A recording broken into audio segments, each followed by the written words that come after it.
안녕하세요. 매일매일 운동하기를 실천하고 있는 동탄 왕호입니다.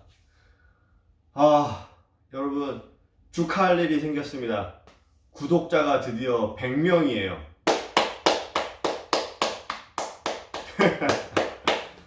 주말 사이에 3명이 늘었습니다. 감사합니다. 그래서 오늘 운동을 좀 열심히 하려고 했는데 야간 근무 퇴근해가지고 너무 죽을 것 같아요.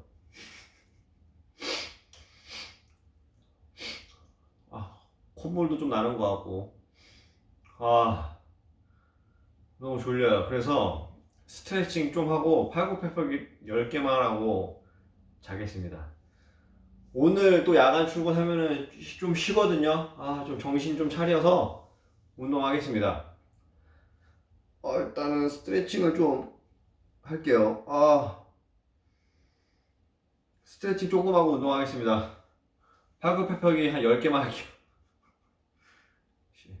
운동할 때 CNN이죠.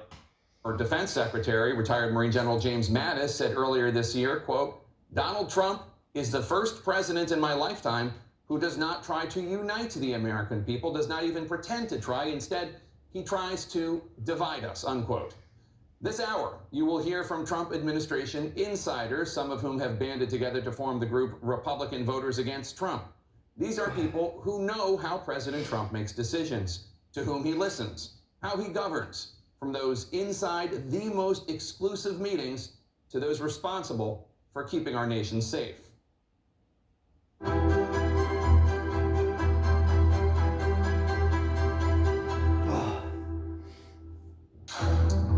Tonight we begin with the pandemic that has killed more than 200,000 Americans, and two officials who were part of the early response from the Trump administration: Olivia Troy, a former member of the White House Coronavirus Task Force, and Rick Bright, who was directly involved in trying to develop a coronavirus vaccine. Let's talk about the Trump administration and the pandemic. Rick, let me start with you. President Trump, frankly, seems only more defiant after contracting and surviving coronavirus. He's holding rallies with no masks required, no distancing, obviously. He's claiming he's immune, which is not borne out by science.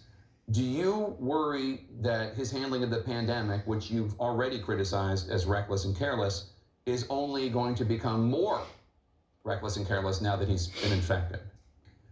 I think it's beyond worry, Jake. I know that his actions, his words, and the things that he's doing now are extending the duration and magnitude of this pandemic.